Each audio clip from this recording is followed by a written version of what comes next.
What's up everyone, welcome to my channel again. And today we're going to talk about fuel economy on highway and also some fuel economy update on my car. But before we start today's video, click the subscribe button and also follow my Facebook page, follow my Instagram page. The link are in the description below. So first, before we talk about the fuel economy, let me give you some update about my car's fuel economy. Well, first, this car is already 66,000 kilometers and it is already like 3 years old, so I don't consider it a new car anymore, but the fuel economy is still the same. Previously I have some long distance trip and I did track some fuel economy of my car. The best economy I get is 15 km per liter, which is about 480 km on one tank of petrol, and that one is about 90% highway and 10% city driving. And the worst economy I get is about 13 km per liter, and that one is when I'm driving on a very bad traffic jam. It is so bad that my car rarely reach 10 km per hour. Well, consider my car is already 66,000 km and the fuel economy hasn't become worse. It's still the same like from when I first day get the car. I'll say the engine in Proton Persona is actually quite good. It's quite consistent with the fuel economy. So that's for the fuel economy update on the Persona. And let's get back to the topic, the fuel economy on highway.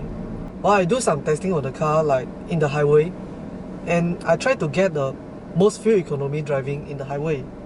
Do slowly driving the car up to 110 km per hour save more fuel, or you just floor it until 110 km per hour and then you let go and then you cruise normally, save more fuel?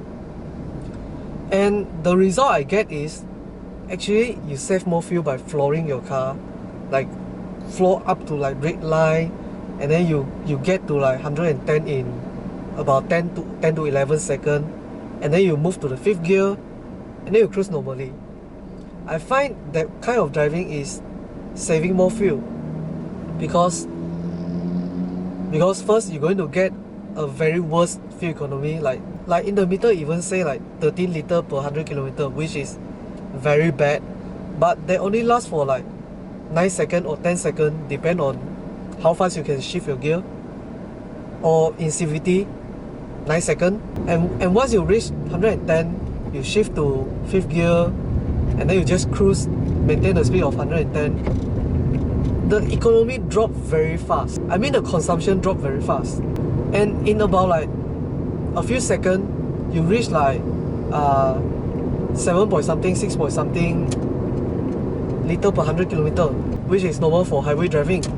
And on another trial, I tried to drive it like slowly, 2nd gear, 3rd gear 60 km per hour, 4th gear 80 km per hour, and then 5th gear from about 90 km per hour up to 110 km per hour with very minimal throttle input.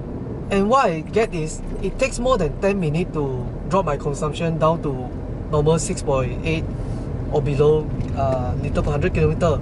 And from this data I know, well, flooring your car to 110 and then cruise it normally save more fuel. And also if you floor your car like once in a while, it is actually healthy for your engine because it clears up some carbon deposit on your engine. And of course, if you're driving in highway very frequently, you don't do it every day, it's just like once in a while, it's actually healthy for the engine. And next, let's talk about uphill. Well, in highway driving, you might find some road like it is going uphill, and your car will lose some power because it takes more power to move your car uphill. It is going against the gravity.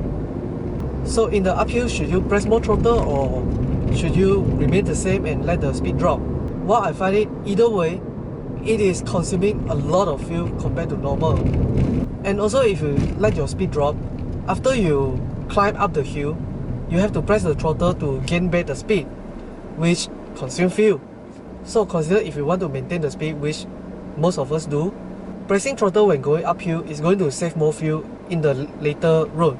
And also for the downhill, should you let off the throttle or should you maintaining the throttle?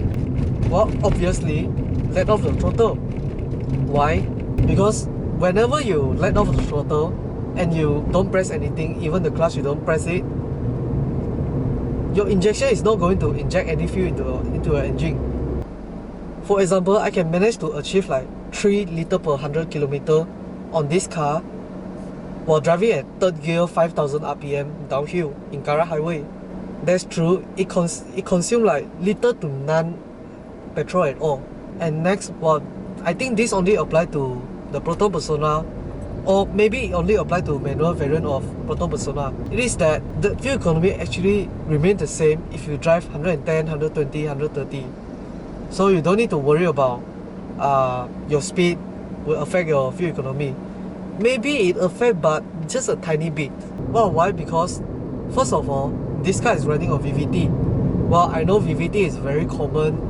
It exists on almost every car in the road. But if you have the VVT, basically means that your car is either constantly tuned to fuel economy or constantly tuned to having a high power. It is very different than VVL, which is like the VTEC or VVT Li or Campro CPS or the BMW Vanos. Those cars are like, there is a certain range of RPM which you get a best fuel economy, and there is a certain range of RPM which you get the best power output. For VVT engine, at any RPM, you are tuned towards either economy or high power output. So the RPM is not really matter in fuel economy. I mean, it does matter, but the VVT will tune for you. And the next one is the engine characteristic. Well, I dare to say Proton VVT, the Campro VVT, has a very good torque curve. Maybe it's not the best, it won't be the best, but it has a very good torque curve. Why? Because you're driving at 5th gear, 110 km per hour, you are driving at 3000 RPM, which produce more than 120 Newton meters from 3000 RPM. And if you increase your speed, you're driving closer to the peak torque. And driving on peak torque means that your engine is running on maximum efficiency. So the good thing about this engine is when you're driving at 110 km per hour or 110 to 140, that range of, your engine is actually running on most efficient engine speed.